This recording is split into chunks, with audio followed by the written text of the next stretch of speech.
your cortisol level will shoot up. Okay, you start having cushionic features. Okay, as your cortisol level increases, you'll start having a buffalo hump behind your neck. So you'll see a lot of chronically stressed patients having like a little bump of fat behind the neck because that fat is growing there. They start putting on a lot of weight on their legs, on their thighs. It's all cushioning. All these cushioning-like features will start to happen. But those are extreme cases. For mild cases with chronic stress, difficult to tell based on the blood pressure, difficult to tell on the salt cravings. And the jaw clenching, yeah, that's a really good one. The person may start to brux, may start to clench their jaws from time to time, fracture a few of the teeth by doing it. Okay? There's still more things that a person could do.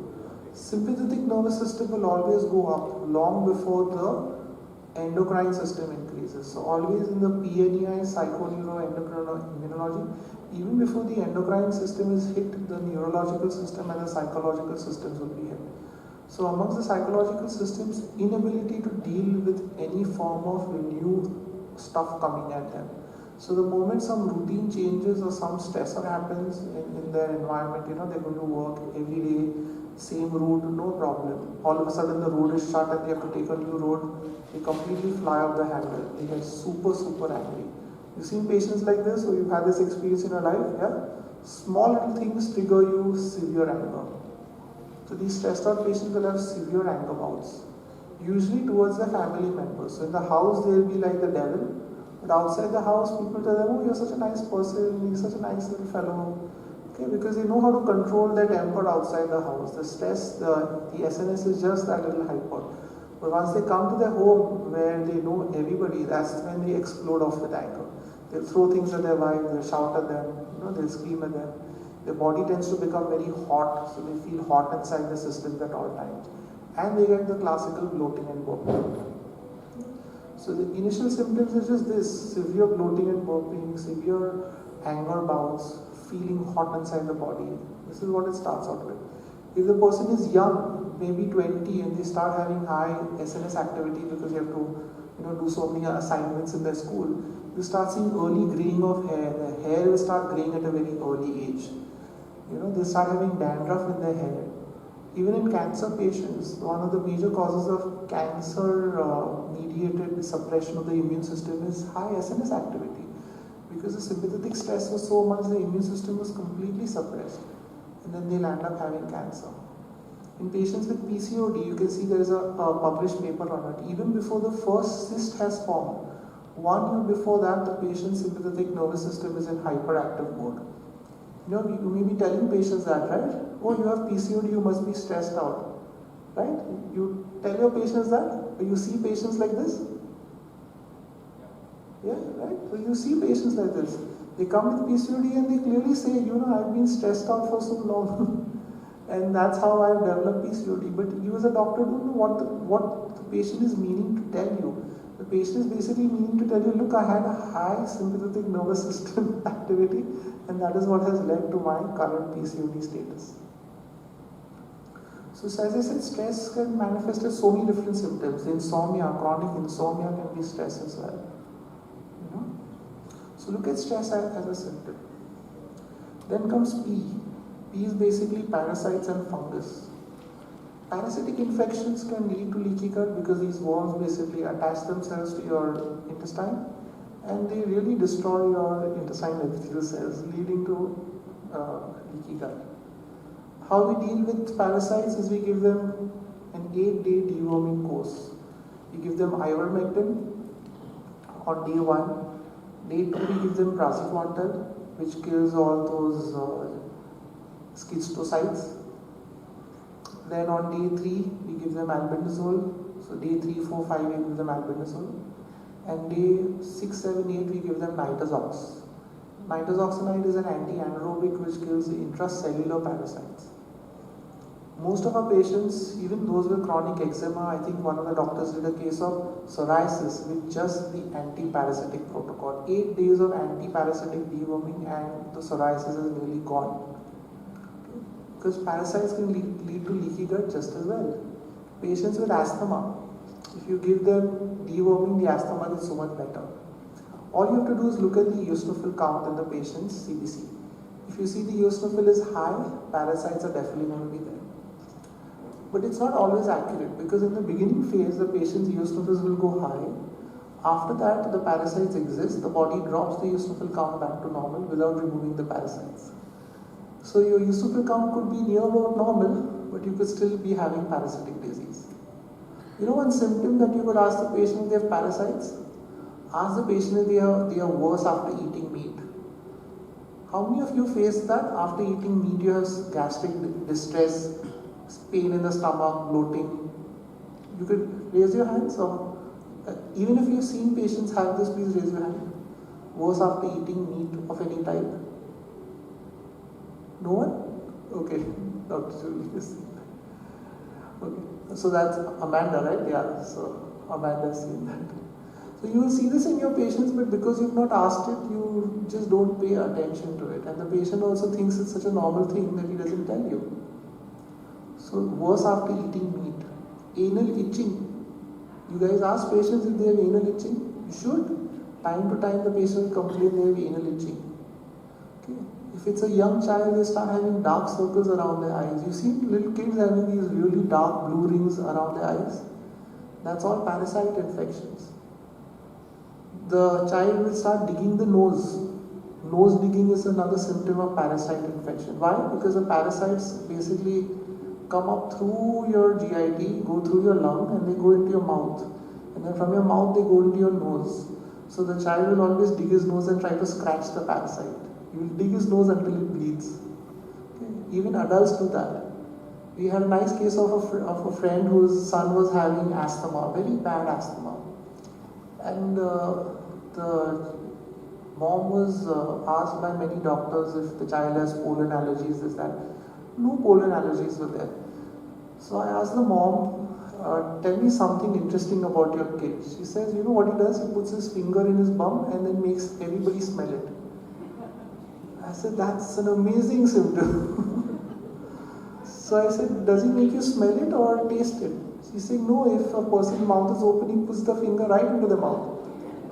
I said, this is great. So you just have to deworm him. And we dewormed him and voila, his asthma cleared off. Even adults do that sometimes. So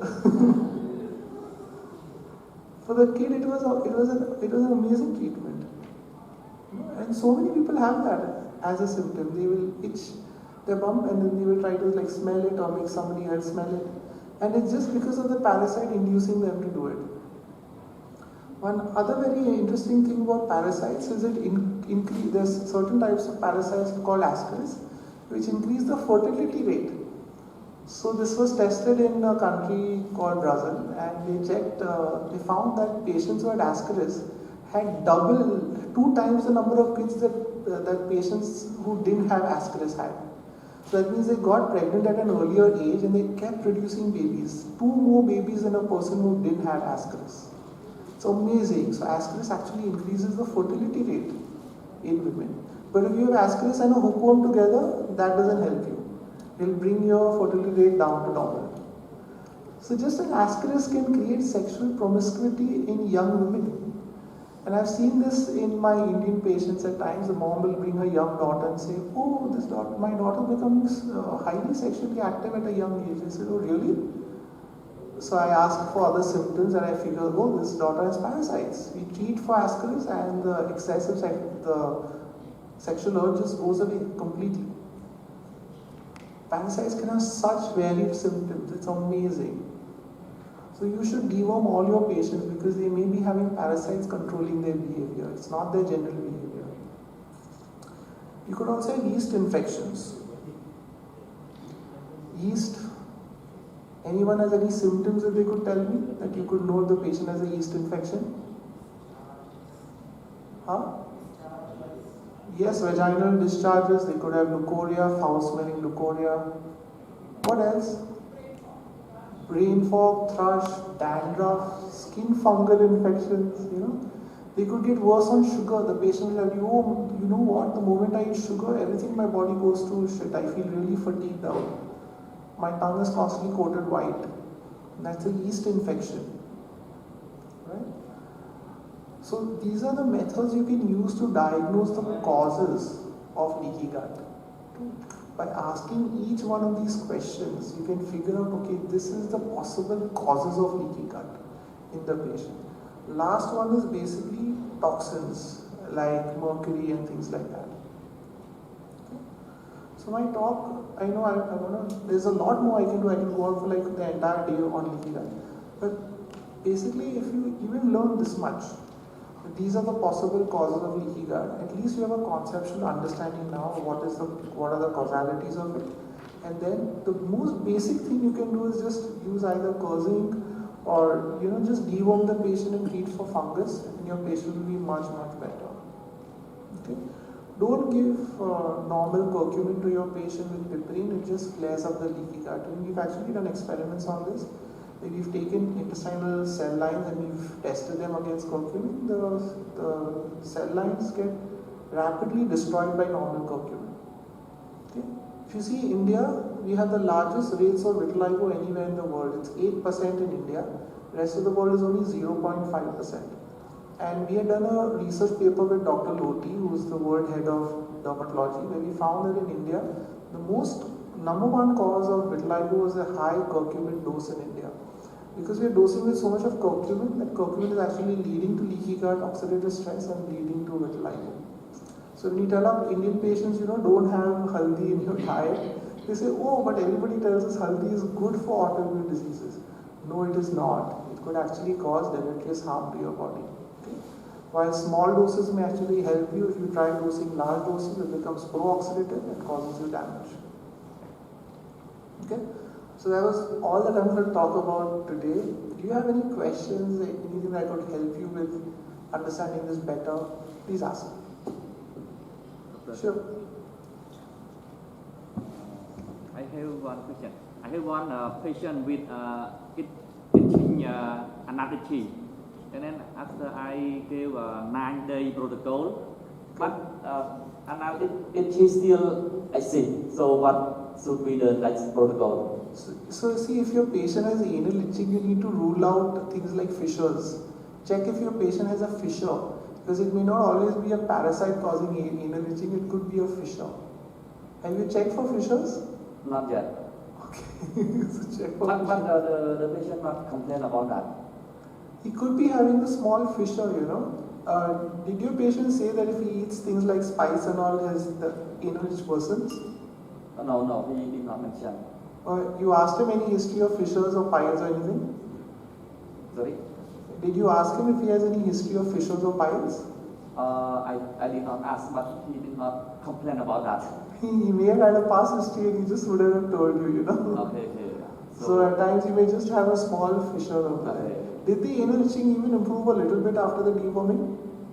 He said not disappear. Still exists. Still there, huh? Yeah, still there. So there may be a small fissure over there which could be causing, because even fissures can cause anal itching. Okay. Maybe when I go back, I will ask him. Yeah.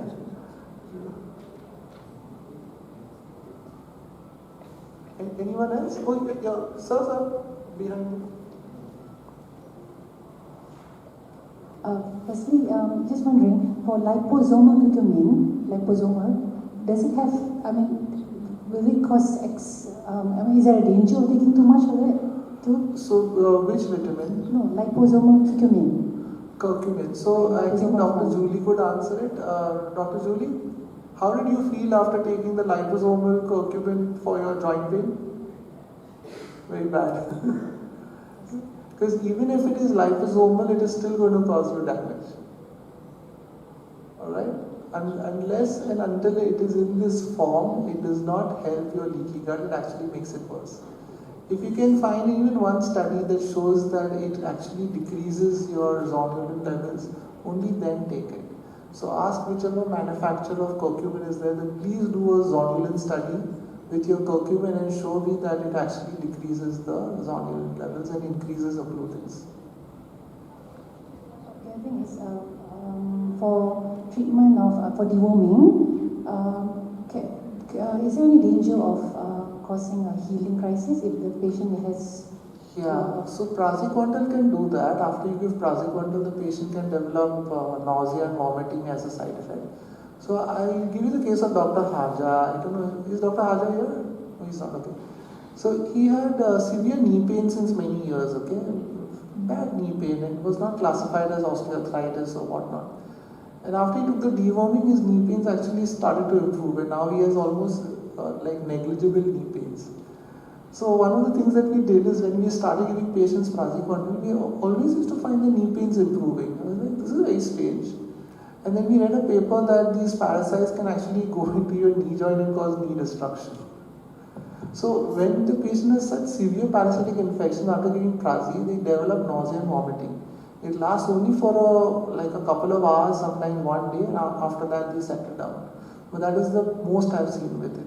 Albendazole can cause this problem. So what happened with albendazole? Again, this study came from Brazil, where they found that if your patient doesn't have the amount of parasites that you think they have, and you give albendazole to them, it can cause an increase in protozoal growth in the intestine. So you can have excessive protozoal infections growing in your gut, which could then make you feel even worse. Okay. So on the pros and cons of using albendazole in Brazil, they said that it was still a pro because a lot of the kids had parasites. In India, there is a massive amount of stunting of height in kids. So about 20 years ago, because of open defecation in West Bengal, they found that the kids of West Bengal were highly stunted. But they also found that the kids of Bangladesh on that side, because of open defecation, were equally stunted. But Bangladesh has improved its hygiene so much that the kids are now growing taller than the Indian kids, because in India the open defecation problem has still not been solved at all. Okay? So stunted growth of the kids is a big problem in India because of parasitic infections. So looking at the pros and cons, we will still say to use albendazole in patients. Okay. I think the treatment for leaky gut in a pregnant lady, is any different? And how do you approach it? Yeah, so in a pregnant lady, don't use any of the dewormings. We use simple homeopathics to do this. We give the leading homeopathic is basically Cina. It's called as CINA. It is a medication which paralyzes the worm. So basically the mouth of the worm is paralyzed, and it irritates the bottom portion of the worm. So the worm starts to wiggle a lot, and the patient will actually pass live worms in their stool. One other thing you can do is just give them the pomegranate peel powder. You know this pomegranate peel? Yeah? So you get a powder of it.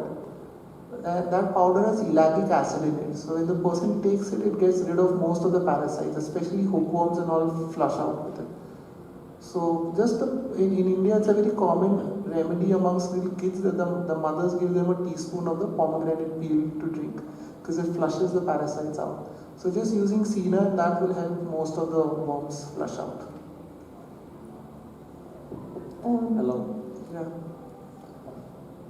Doctor, when let's say after we give 9-day protocol deworming or 8-day protocol, and then the patient has no side effect, it does mean it means that there is no worm or parasite. No, it doesn't mean that. They still feel very good after the deworming.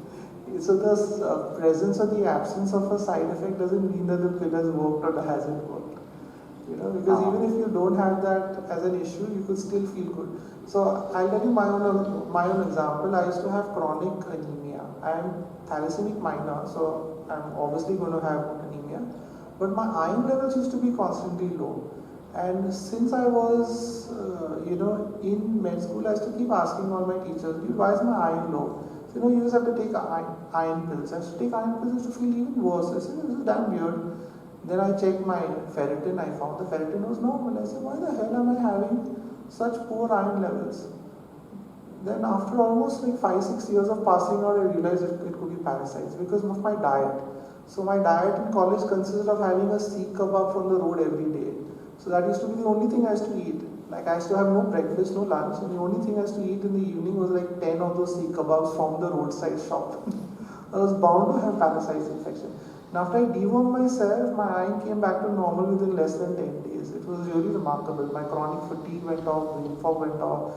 I used to have such severe hair fall that my hair was basically just falling off my head. And after the deworming, everything grew back and it became really good. I didn't have any reactions with the drugs at all. I also I felt that maybe they didn't work on me, but they did. One more question of the for autoimmune disease, we should clean the gut by using, let's say, in addition to deworming protocol, can we use metronidazole and another one, doxycycline can be used or no need? So there's no need because nitazoxanide is almost similar to metrogyl in its action. Okay, and nitazox is more powerful than metrogyl, so it's better to use nitazoxanide than metrogyl.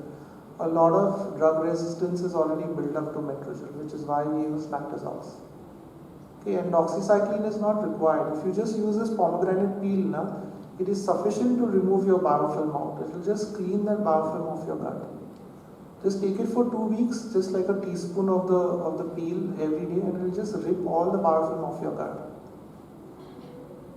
Thank you. I think the deworming protocol must it be in consequence a continuous sequence? Can you break it like you do 1 or 2? Yeah, of course. So when my wife took praziquantel, she could not stand the second dose for up to a week. So after she took the first dose, she is the most hyperreactive patient I've seen in my practice. So after the first dose of prazi, she could not take the next dose for almost a week. Then she took it after a week, and the third dose she took after a month. So she had a deworming protocol that lasted for 2 months maybe. You could do that. So for, let's say someone wants to do amalgam removal, what kind of protocol would you suggest prior and after? For what removal? Amalgams. The mercury amalgams. Amalgams. Actually nothing. As I said, you don't have to do anything. You just go to a normal dentist, tell him to use a carbide burr, don't use a diamond. Because those diamond burrs, they basically will abrade the filling. So you'll get a lot of